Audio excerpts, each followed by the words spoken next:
गोरखपुर नामक गांव में एक गरीब दीनू नाम का लोहार रहता था। वो रोज लोहे के बर्तन बनाया करता था, लेकिन कई दिनों से कोई भी गांव का आदमी उसका बनाया एक भी बर्तन लेने नहीं आ रहा था, जिसकी वजह से दीनू लोहार बहुत दुखी रहता था। एक दिन लोहार आग के पास बैठा लोहे के बर्तन बना रहा होता है कि तभी गांव का एक आदमी जिसका नाम छेनू होता है दीनू के पास आता है। अरे ओ भैया, कैसे हो दीनू भाई? अरे बड़े दिन हो गए हैं भैया, गांव के बाजार की तरफ आते नहीं हो। सब ठीक तो है भैया? अरे भाई क्या बताऊं, इतनी मेहनत से लोहे के बर्तन बनाकर बाजार जाता हूं, कोई गांव वाला खरीदता ही नहीं है भाई। कई दिनों से एक भी पैसा हाथ नहीं आया भाई। ऐसे में मैं क्या करूं, मुझे कुछ समझ नहीं आ रहा है। अरे भाई दीनू लोहार, अब गांव वालों को तुम्हारे हाथ के बनाए बर्तन पसंद नहीं आते हैं भाई। अब तुम भी क्यों मेहनत करते हो, जाने भी दो। अब भाई अब तुम्हारे हाथों में वो पहले वाली बात नहीं है। हाँ अच्छा, अब मैं चलता हूँ भाई।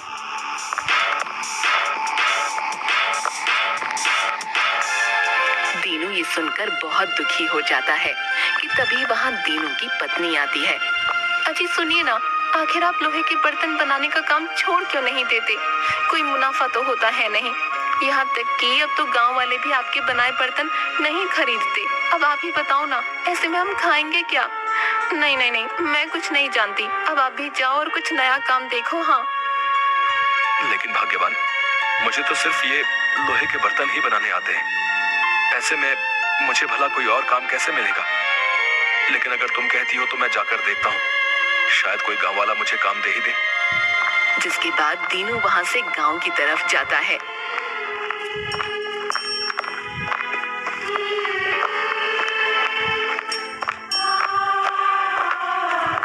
कि तभी उसे रास्ते में एक बूढ़ा जिसके साथ में बकरी होती है दिखाई देते हैं। अरे ओ बेटा, मैं दूसरे गांव से आया हूँ। मेरे साथ मेरी 2 बकरियां थी, मैं इन्हें मेले से लेकर आ रहा था, तो मेरी एक बकरी भागते हुए यहाँ आ गई भाई। मेरी मदद करो, न जाने मेरी बकरी कहाँ चली गई। अरे बाबा, तुम बिल्कुल भी दुखी मत हो, मैं तुम्हारी बकरी ढूंढने में मदद करता हूँ। तभी दोनों गांव में बकरी ढूंढने लगते हैं।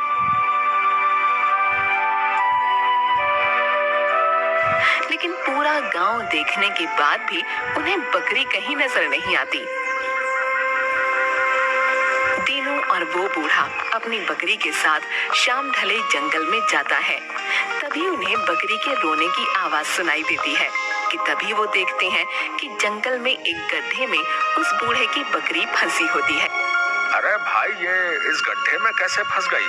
अरे कोई तो मेरी इस बकरी को बाहर निकालो। अरे मैं तो लाचार बूढ़ा हूँ, इस गड्ढे में से बकरी नहीं निकाल सकता। अरे मेरी प्यारी बकरी। कि तभी दीनू उस गड्ढे में कूद जाता है और बकरी को बाहर निकाल देता है। अरे भाई तुम्हारा धन्यवाद, अगर तुम ना होते तो मैं बेचारा बूढ़ा कैसे अपनी बकरी को बाहर निकालता। तुम बहुत ही अच्छे हो भाई। क्या मैं किसी तरह से तुम्हारी मदद कर सकता हूँ? दीनू लोहार उस बूढ़े को सारी बात बताता है।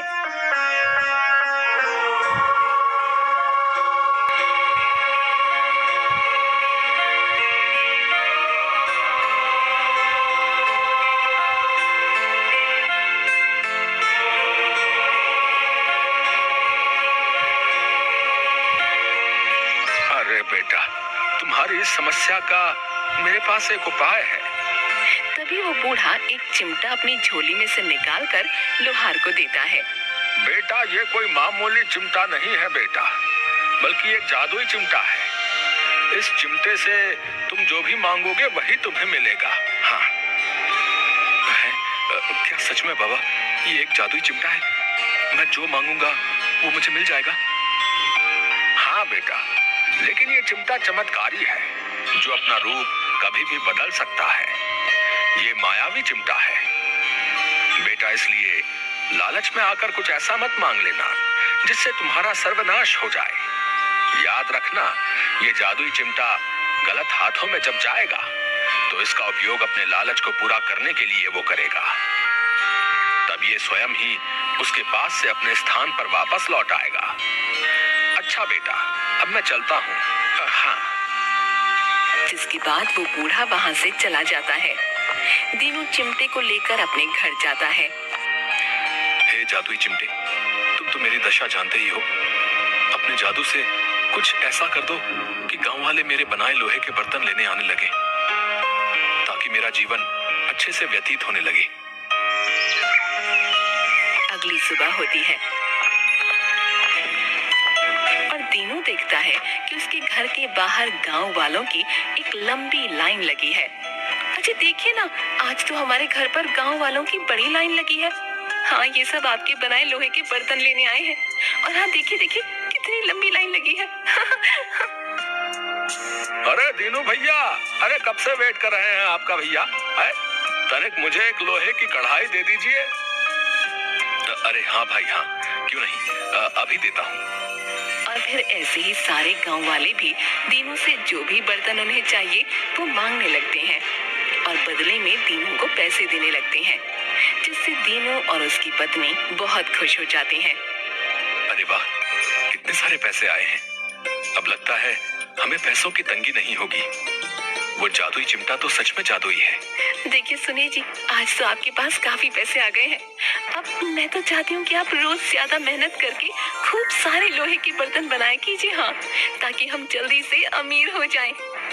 हाँ हाँ भाग्यवान, जैसा तुम चाहती हो वैसा ही होगा। मैं खूब मेहनत से लोहे के बर्तन बनाऊंगा। अगली सुबह फिर से दीनू के घर के बाहर एक लंबी लाइन लगी होती है। दीनू फिर से गांव वालों को बर्तन देता है कि तभी वहाँ छेनू आता है, जो दीनू से चिमटा लेकर गया था। वो ये देखकर बहुत हैरान हो जाता है कि दीनू के घर के बाहर गांव वालों की इतनी लंबी लाइन लगी है।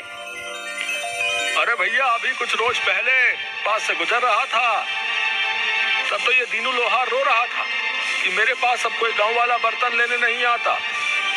और देखो भैया, यहाँ तो गांव वालों की बड़ी लंबी तादाद है। लगता है कोई जादू की पोटली हाथ आ गई है। इस दीनू लोहार के हाथ है, कुछ समझ नहीं आ रहा है भाई। तभी वो छेनू दीनू के पास आता है और दीनू से कहता है, अरे ओ दीनू भैया, क्या भैया तुम्हारी तो काया ही पलट गई भाई है। अब देखो तो जरा, सब गांव वाले बर्तन लेने तुम्हारे ही पास आ रहे हैं भैया। हाँ हाँ भाई, अब ऊपर वाले की मर्जी है, कभी धूप तो कभी छाया।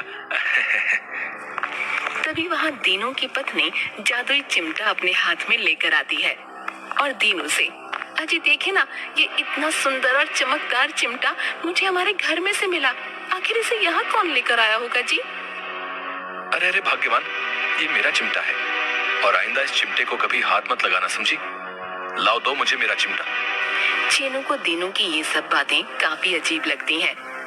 अरे ये चिमटा देखने में इतना सुंदर और चमकदार लग रहा है, लगता है ये कोई मामूली चिमटा नहीं है। हाँ, जरूर इस चिमटे ने ही कुछ किया होगा, तभी ये दीनू अपनी पत्नी को भी इसे छूने नहीं देता है। अच्छा बच्चू, तो ये बात है। अब देख मैं कैसे मजा चखाता हूँ तुझे।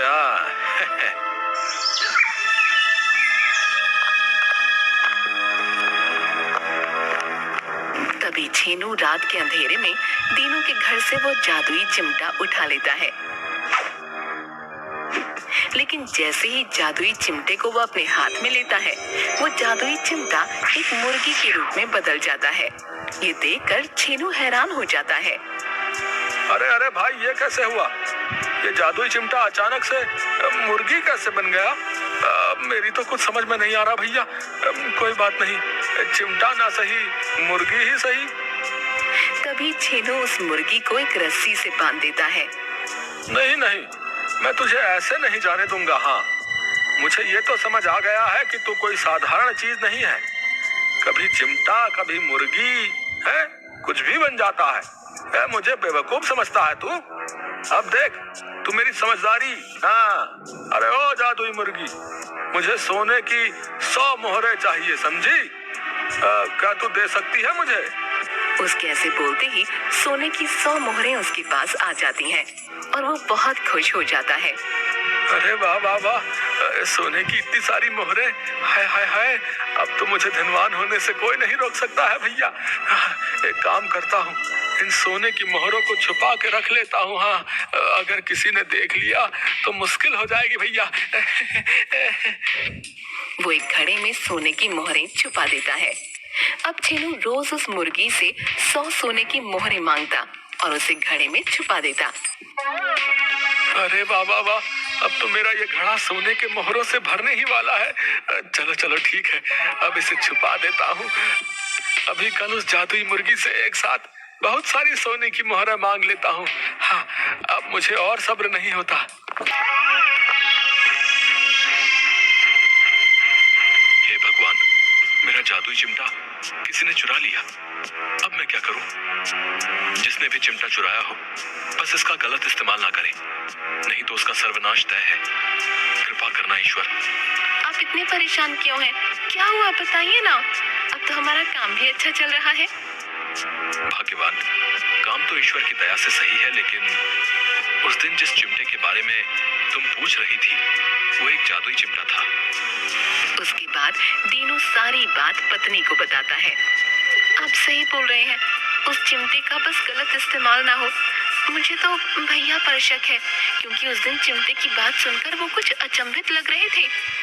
अगली सुबह छेनू फिर से उस मुर्गी से 100 सोने की मोहरें मांगता है, लेकिन इस बार मुर्गी एक भी सोने की मोहर नहीं देती। अरे आखिर इस जादुई चिमटे की बनी मुर्गी को हो क्या गया भाई? आज एक भी सोने की मोहर नहीं दे रही है। ए जादुई मुर्गी, मुझे सोने की मोहरें चाहिए। हाँ,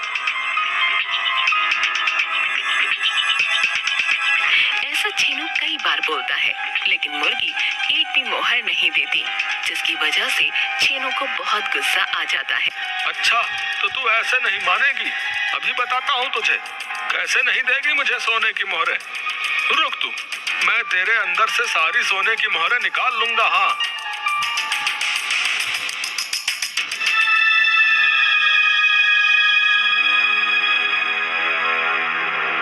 उसके बाद छेनू एक बड़े से चाकू से मुर्गी का पेट फाड़ देता है और उसके बाद हैरान रह जाता है। अरे भाई, वो मुर्गी कहाँ गायब हो गई? और इस मुर्गी के पेट के अंदर ये चिमटा कैसे आ गया भैया? ये तो मायावी मुर्गी थी। नहीं नहीं, मायावी चिमटा था भाई। और तभी छेनू की झोपड़ी में आग लग जाती है। छेनू चिल्लाने लगता है। हाय हाय, अरे अरे अरे अरे, ये मेरी झोपड़ी में आग कैसे लग गई भैया? अरे अरे, हाय मेरी सोने की मोहरें, हाय मेरी सोने की मोहरें ना जल जाए कहीं भैया। मेरी झोपड़ी तो जलकर राख हो ही गई। अब अपनी सोने की मोहरें देख लेता हूँ। हाँ। तभी छेनू मिट्टी के अंदर छुपाया हुआ वो घड़ा निकालता है, जिसके अंदर वो सोने की मोहरें छिपाया करता था। छेनू जैसे ही घड़े के अंदर देखता है, हैरान रह जाता है। छेनू ये देखकर जोर जोर से रोने लगता है। हाय हाय, ये क्या हो गया भैया?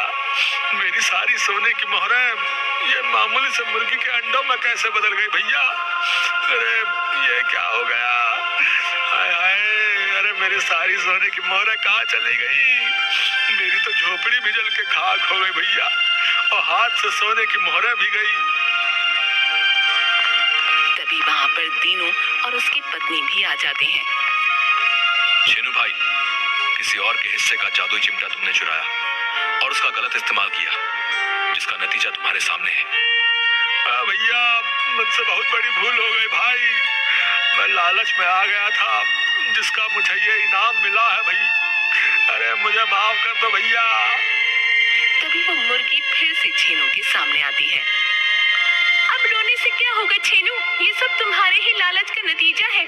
ना तुम ज्यादा लालच करते और ना मेरे द्वारा दी गई सोने की मोहरें इन मामूली से अंडों में बदलती, ना ही तुम्हारा सर्वनाश होता।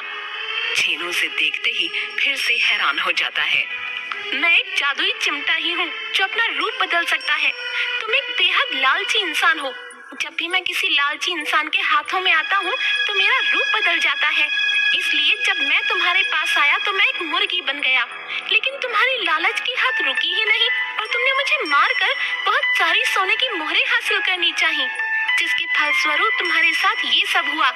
अब मैं जादुई चिमटा तुम्हारे पास से हमेशा के लिए चला जाऊंगा, लालची इंसान।